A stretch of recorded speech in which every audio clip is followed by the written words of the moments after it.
الحسیب، ایک وظیفہ جو نبی کریم صلی اللہ علیہ وآلہ وسلم نے خود بتایا، ہر فکر، ہر پریشانی، ہر غم سے نجات کا وظیفہ۔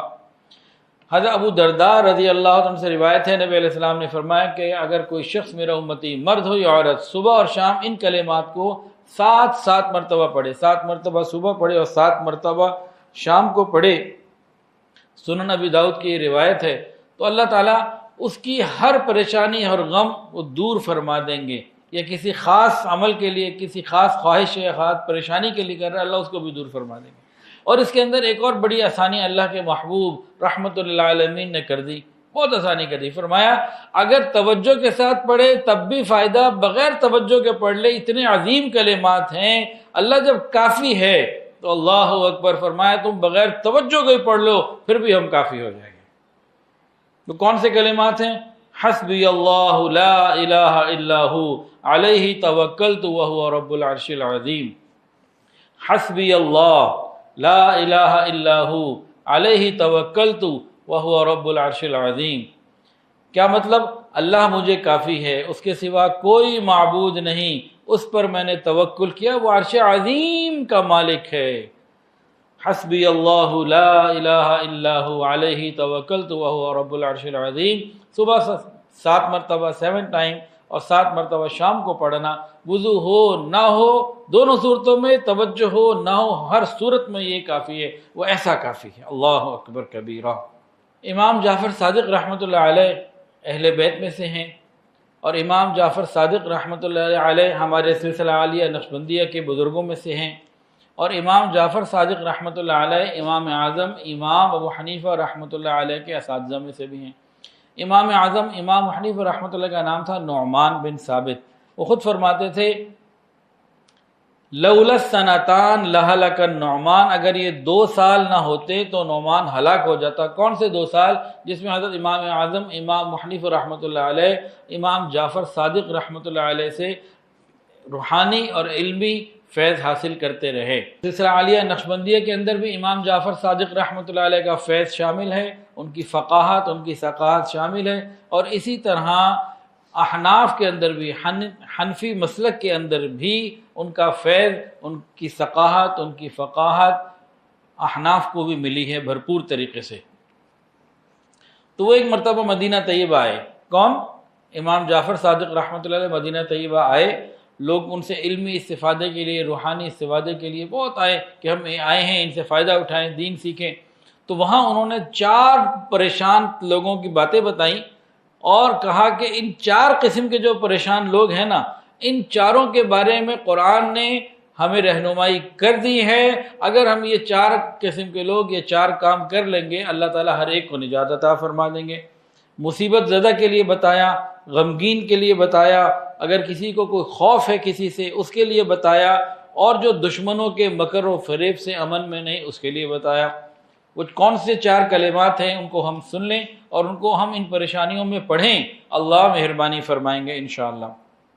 فرماتے ہیں آپ نے لوگوں کو، مدینہ والوں کو کہا مجھے تعجب ہے اس شخص کے اوپر جو مصیبت میں پریشان ہے، جو مصیبت میں گرفتار ہے لیکن یہ کلمات نہیں پڑھتا۔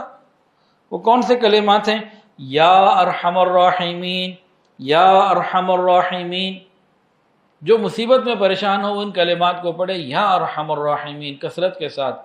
اور دلیل کے طور پر قرآن مجید سے واقعہ انہوں نے کوٹ کیا، فرمایا قرآن کے اندر آتا ہے وَأَيُّوبَ إِذْ نَادَى رَبَّهُ أَنِّي مَسَّنِيَ الضُّرُّ وَأَنْتَ أَرْحَمُ الرَّاحِمِينَ۔ اور جب ایوب علیہ السلام نے اپنے رب کو پکارا، اللہ میں مصیبت میں پھنسا ہوا ہوں اور آپ ارحم الراحمین ہیں، تو اللہ تعالیٰ نے کیا کیا؟ وہ بھی قرآن کے اندر فرمایا کہ اس کا تو قرآن میں خود اللہ فرماتے ہیں فَاسْتَجَبْنَا لَهُ فَكَشَفْنَا مَا بِهِ مِنْ ضُرٍّ، فَاسْتَجَبْنَا لَهُ فَكَشَفْنَا مَا بِهِ مِنْ ضُرٍّ، کہ پس ہم نے ان کی دعا کو بھی قبول کیا، تکلیف کو بھی دور کیا۔ تو بتاتے ہیں کوئی مصیبت میں گرفتار ہے تو ان کلمات کو پڑھے۔ قرآن کے اندر ایوب علیہ السلام کا واقعہ اور مثال بیان کر کے اللہ نے فائدہ بھی بتا دیا۔ غمگین لوگوں کے لیے امام جعفر صادق رحمۃ اللہ نے کیا فرمایا؟ فرماتے ہیں مجھے تعجب ہے اس غمگین کے اوپر جو غم میں تو مبتلا ہے، یہ نہیں پڑھتا۔ کیا؟ لا الہ الا انت سبحانک انی کنت من الظالمین، یہ نہیں پڑھتا وہ۔ حالانکہ قرآن مجید میں حضرت یونس علیہ السلام کے غم کا ذکر موجود ہے کہ جب انہوں نے یہ پڑھا تو اللہ تعالیٰ نے کیا فرمایا تھا، فَاسْتَجَبْنَا لَهُ وَنَجَّيْنَاهُ مِنَ الْغَمِّ وَكَذَلِكَ نُنْجِي الْمُؤْمِنِينَ، بس ہم نے حضرت یونس علیہ السلام کی دعا کو قبول کیا اور ان کو غم سے نجات دی، وَكَذَلِكَ نُنْجِي الْمُؤْمِنِينَ، اور اسی طرح ہم مومنین کو نجات عطا فرماتے ہیں۔ یہ صرف یونس علیہ السلام کے لیے خاص نہیں، تمام ایمان والوں کے لیے، کوئی غمگین ہے وہ اس کو پڑھے۔ امام جعفر صادق رحمۃ اللہ علیہ جو اہل بیت کے سردار ہیں، فرماتے ہیں اگر کوئی شخص خوف میں ہو، یوں فرماتے ہیں تعجب ہے مجھے اس شخص کے اوپر جسے کسی قسم کا کوئی خوف لاحق ہو اور وہ یہ دعا نہ پڑھے جو صحابہ نے پڑھی تھی، حسبنا اللہ ونعم الوکیل۔ انسان کو کسی قسم کا کوئی خوف ہو، حسبنا اللہ ونعم الوکیل پڑھے۔ فرماتے ہیں کہ اللہ تعالیٰ نے قرآن میں اس کا فائدہ بتایا، فانقلبوا بنعمت من اللہ وفضل لم یمسسہم سوء، کہ صحابہ کرام جب واپس لوٹے تو اللہ کا فضل انعامات کے ساتھ اور کوئی نقصان نہیں ہوا، خوف سے کوئی خطرہ پریشانی پیش نہیں آئی۔ اسی طرح امام جعفر صادق رحمۃ اللہ علیہ فرماتے ہیں اگر کوئی شخص کسی کے مکر و فریب میں گرفتار ہونے کا خطرہ ہو، مبتلا ہونے کا خطرہ ہو، کسی کے مکر سے، فریب سے، چالوں سے اور اس کی سازشوں سے انسان کو پریشانیاں ہوں، جیسے بہت ساری جگہ آفیسز میں ہوتی ہیں، رشتہ داروں میں ہو جاتے ہیں، اور حسد کی وجہ سے، کہ تو بندہ کسی بھی قسم کے مخلوق کے مکر اور فریب سے بچنا چاہے تو فرماتے ہیں وہ یہ پڑھے جو اللہ نے بتایا، وَأُفَوِّضُ أَمْرِي إِلَى اللَّهِ إِنَّ اللَّهَ بَصِيرٌ بِالْعِبَادِ، وَأُفَوِّضُ أَمْرِي إِلَى اللَّهِ إِنَّ اللَّهَ بَصِيرٌ بِالْعِبَادِ۔ فرماتے ہیں اس کا فائدہ خود اللہ نے قرآن میں بتا دیا، فَوَقَاهُ اللَّهُ سَيِّئَاتِ مَا مَكَرُوا، پس اللہ تعالیٰ نے اس کو برے مکر و فریب سے بچا لیا۔ اب ان کلمات کو کیسے پڑھا جائے؟ کھلا پڑھیں، جتنا مرضی پڑھیں، وضو میں پڑھیں، بغیر وضو کے پڑھیں، سب ٹھیک ہے۔ ہر نماز کے ساتھ کچھ تعداد بنا لیں، 11 دفعہ، 21 دفعہ، یا صبح شام پڑھ لیں۔ کوشش کریں کہ یہ 70 مرتبہ کم سے